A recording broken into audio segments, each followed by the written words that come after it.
Hello, class. This is your lecture for April 2nd. Today is just going to be a lecture day.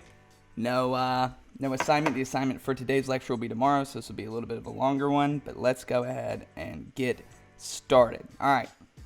What you need to know is that the 1920s are going off, and that's because the economy was great. Now, the GNP is basically the total amount of money a country has or is spending or is exporting. The higher the gross national product is, the better your economy is. And it is rising 30% in the 1920s. And we talked about why. It's these inventions, these new cars, the commerce, the appliances, everything that's coming out. So stocks start to go up, and they don't go down. I'm going to explain stocks real easily here in the next slide. But you need to know that the stock market is rising, and it doesn't seem to be going down, just straight up.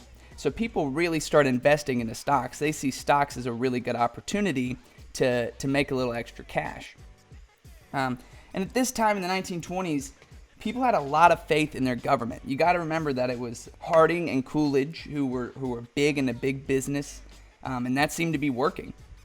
And after them in 1928, after Coolidge left office, Herbert Hoover was elected, another Republican, and he was very right-leaning. And if you remember, right-leaning means that he loved big business and wanted a small government. But before I can explain what's going on here, I am going to hit you with a couple fundamentals about economics, okay? All right, here's what I'm going to say. If we have a farm and we have trees on it, and there are different types of trees: apple trees, orange trees, peach trees, and pear trees. Okay, we got 4 types. And I give you the opportunity to buy, let's say there's 100 apple trees. I give you the chance to buy 5 of those apple trees for $5 a piece. That means you paid $25, okay? So you've bought a portion of those apple trees, okay? You've bought your share of those apple trees.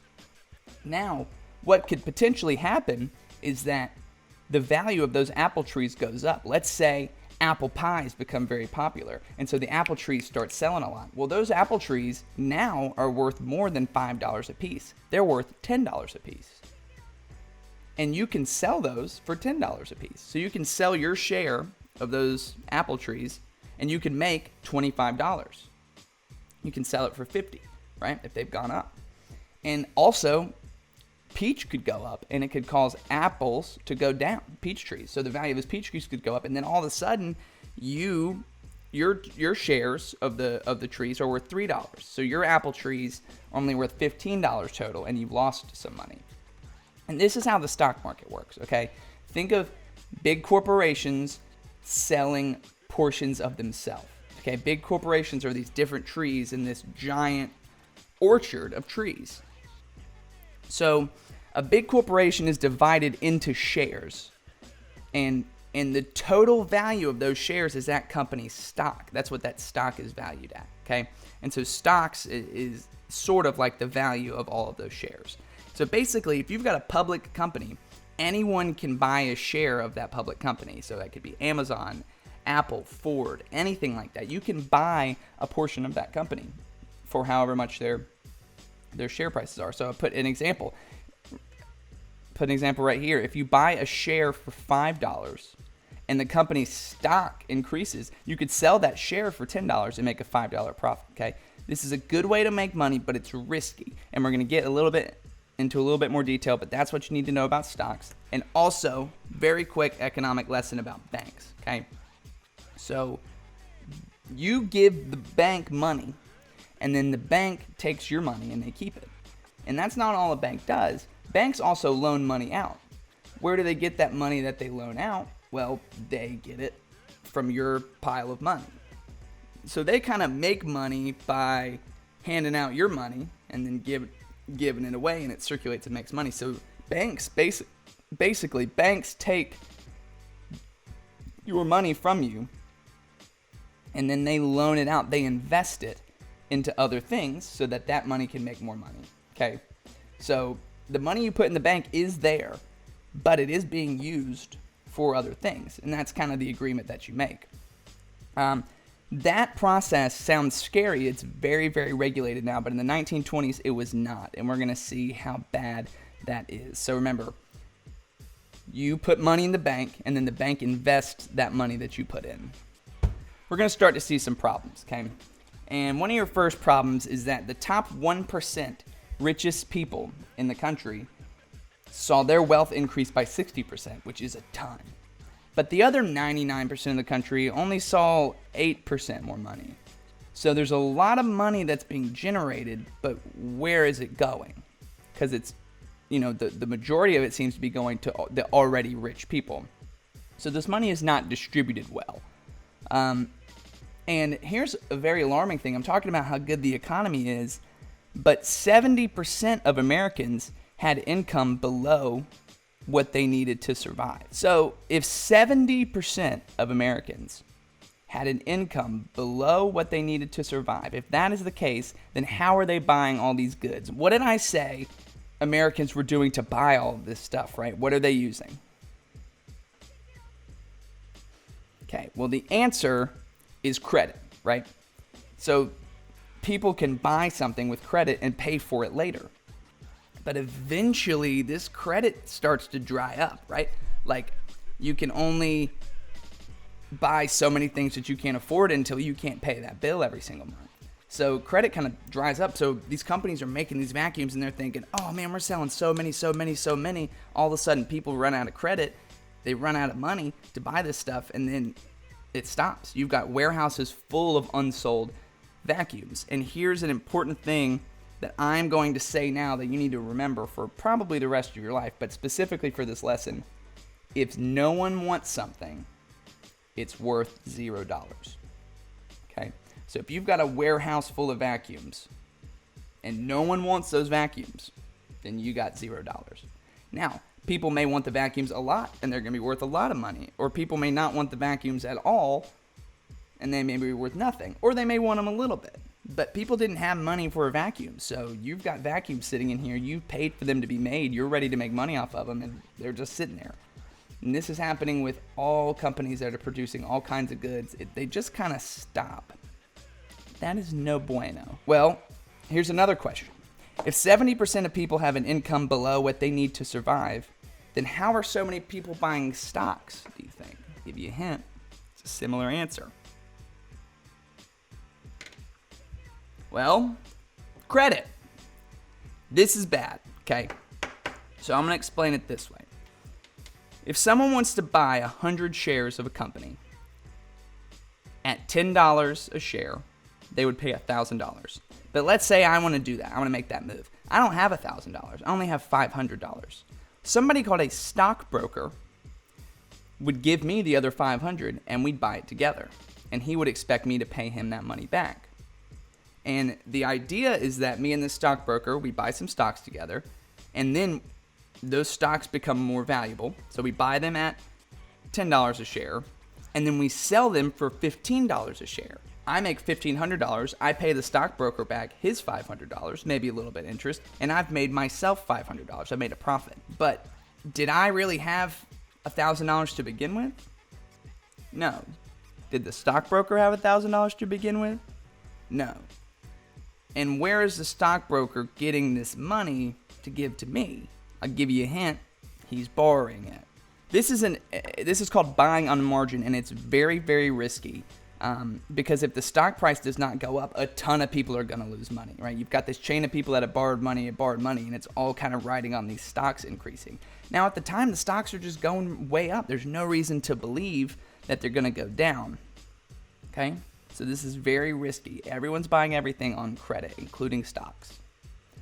Now, the Federal Reserve System, which is basically like the country's bank, it's where we just keep all of our money.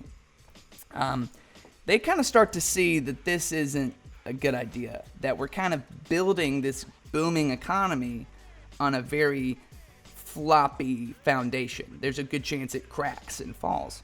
So they start to see how this buying on margin practice and all this credit could be a problem. They try to fix it by making it harder, okay? They make it harder to do this.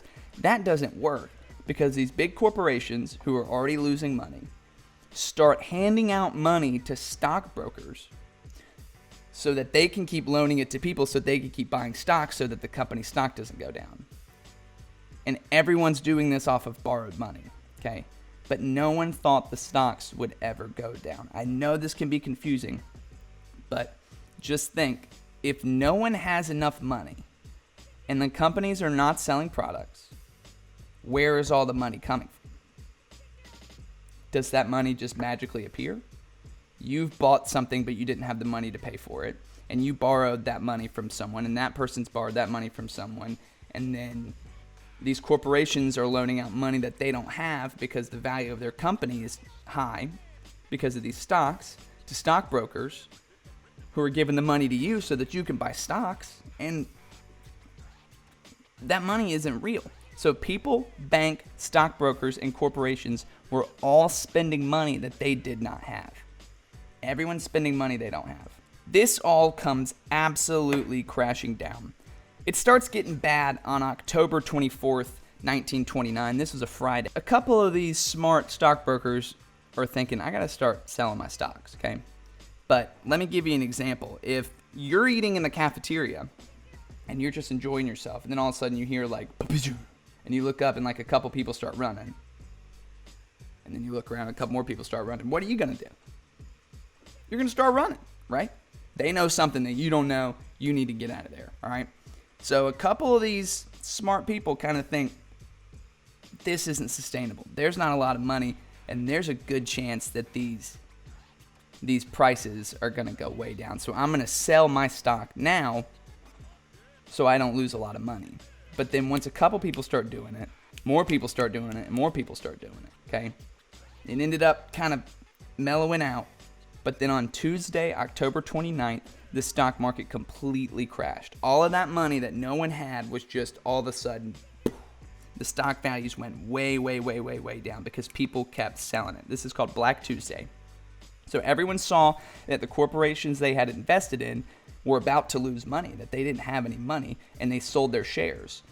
But if everyone sold their shares at once, no one's buying them. And if no one's buying whatever you're selling, what's it worth? Nothing. Something that no one wants is worth $0, even if it's a share of a company. So if I owned share in Apple and I paid $700 and then no one wants it, it's not worth anything. And so the stock in this company just went way, way, way down. The stock market completely crashes. So all the money that people, stockbrokers, and companies had invested in this, all that money we were just talking about, it's all invested in the stock market, is gone. Not that it was there to begin with, but it's just completely gone. People are borrowing money from whatever they're putting in the stock market. All of a sudden the stock market just says, you know what? This money isn't real. We're going to go down. All that money is completely gone. And you may think, that's not that big of a deal because some of these people have money in the bank, right? They can still get money out. But when we look at the effects of the crash, I have here that investors and brokers had no money. And then I also say, well, people try to get their money out of the bank. But what did I say banks do with the money that you give them? That's right. They invest it. Okay, that's fine. Where do you think the banks invested that money? The stock market. So do the banks have any of that money to give you back? Nope. Everyone's personal money, company's money, stockholders' money, and now the bank's money is completely gone. So people trying to get their money out of the banks, but the banks did not have the money. Now this sounds scary, but this cannot happen today because there's federal insurance and you can't give away but so much money as a bank. So it can't happen today. Banks are perfectly safe. Well, not perfectly safe, but if you put money in the bank, you are guaranteed to get that money back. If you put money in the stock market, you're not guaranteed to get that money back. Okay, businesses failed. I mean, they can't afford, this is kind of going on now. You can't afford to not have customers. You can't afford to pay your employees if you don't have customers. And you can't afford to make any money for yourself, so businesses are shutting down. 3 million lost jobs, a total of $4 billion lost, okay? And this is not just in America. the whole entire world had just gone through World War I. So, I mean, they're struggling. They have not recovered economically from this. And the United States, as I said, was the world power. And now the United States has no money. What are these other countries going to sell to? America? They're not going to buy anything. It's a whole thing. The world economy completely crashed, and this is on Black Tuesday, October 29th. On top of that, we've got 25% unemployment, which is drastically high. You can't have 1/4 of the country not working. You've got people in the street begging for food. They don't know where else to go. People couldn't pay rent, so they got kicked out, but then the landlords aren't making money because no one's paying rent, so the landlords also aren't making money. And what happens are these neighborhoods of homeless shacks and shelters pop up, and they're called Hoovervilles. And they named them Hooverville because they were not very happy with the president, Herbert Hoover, and how he was handling the situation. So they made these little Hoovervilles kind of all around outside of cities. They were these like homeless cities. I mean, what else do you do? This is where you get hobos, like the people that had the like stick with the cloth on the end of it, other stuff. They would hop onto train cars and just try to ride around and look for work. And then on top of that, there's an emotional toll. And some people argue that the emotional toll is the worst part of the Great Depression, and I could see where they're right. You know, these families felt a lot of shame and failure. They felt like they were unable to provide for their families, and that's a pretty heavy hit. Now we're going to talk about the poor farmers. I've mentioned in both lectures so far that the farmers after World War I have not had it very good at all. No demand for their crops. They're not making any money. And so farmers were already not doing well, even during this economic boom. And to make matters worse, in 1931, a severe drought hits the Midwestern United States, and it's called the Dust Bowl. It's one of the worst droughts in history, where massive sandstorms, like walls of sand, would ruin homes, ruin farmland. They would get in your lungs. You would constantly have dust everywhere, and you'd have to hunker down in your eyes, in your food, all over the place, blowing through. You couldn't farm anything. You couldn't even live in it. It is specifically bad in Oklahoma, but kind of in that whole general area. Farmers fled from their homes. 2.5 million. They tried to go to California to look for jobs, and when they got there, they were called Okies, O-K-I-E-S, Okies, because they were from Oklahoma. It was meant to be derogatory, like, you stupid Okies, you couldn't even make it out there in the West. But, I mean, those farmers just did not survive this depression. It was very, very bad. I mean, and this huge dust storm, like, right on top of it. Awful. Okay, so Hoover is our president. What's he going to do? What's his response to this? So Hoover believed in something called rugged individualism. And this is the idea that you're a person and you're rugged and you need to get over your own problems. The government shouldn't interfere at all. They should interfere as little as possible, because if you interfere too much, you dim the American spirit, this rugged individualism, okay? So I don't know why it says I spelled provided wrong right here, and I just didn't, unless I did. Anyway, Hoover wanted businesses, this is his plan, to come up with their own plans to fix the economy and then to partner with the government. And this is called an associative state. That should be underlined. Associative state. Through this, he built the Hoover Dam, which provided, I'm not saying that wrong, electricity to western states. It's a dam. It blocks water from coming in, and then the water stops. It spins a turbine. That turbine generates electricity. It's a huge project. And it provided electricity to states in the West impacted by the Dust Bowl. And this gave like some jobs, but it didn't really fix the problem. So he believed that the government should not provide direct aid. He was very firm on that until he wasn't. Okay, he kind of panicked and then he changed his mind, sort of at the last minute. He made the Reconstruction Finance Group, which basically was just a plan to give $2 billion to banks. And he also passed the Smoot-Hawley Tariff Act. He made products from other countries more expensive by putting a tariff on them, a tax on an import, so that people in America would buy stuff that was made in America and not in other countries, and that will boost the American economy. You know, Hoover was not popular. He didn't handle this very well, but also the Great Depression was not Hoover's fault. It was everyone's sloppy business practices' fault. But either way, Hoover is not well received by the end of this. And him, Coolidge, and Harding, they've all been big business Republicans.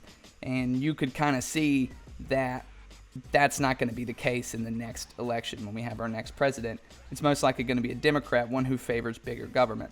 You need to remember how stocks and how banks work, how people were getting money that they didn't have to buy stuff that they couldn't afford, and everyone was doing that until it all kind of fell out from beneath them. That's your Great Depression. You need to know the causes and the effects of it, hint, hint. And remember to take kind of all of this into account, this roaring 20s boom along with this kind of huge drop and what all of that means. Your assignment is tomorrow. This was a lecture day, so you're going to have an assignment on this material tomorrow. No lecture, just an assignment. That's all I got. I know this is a little lengthy, but you can do it. Stay safe. I look forward to hearing your responses. Bye-bye.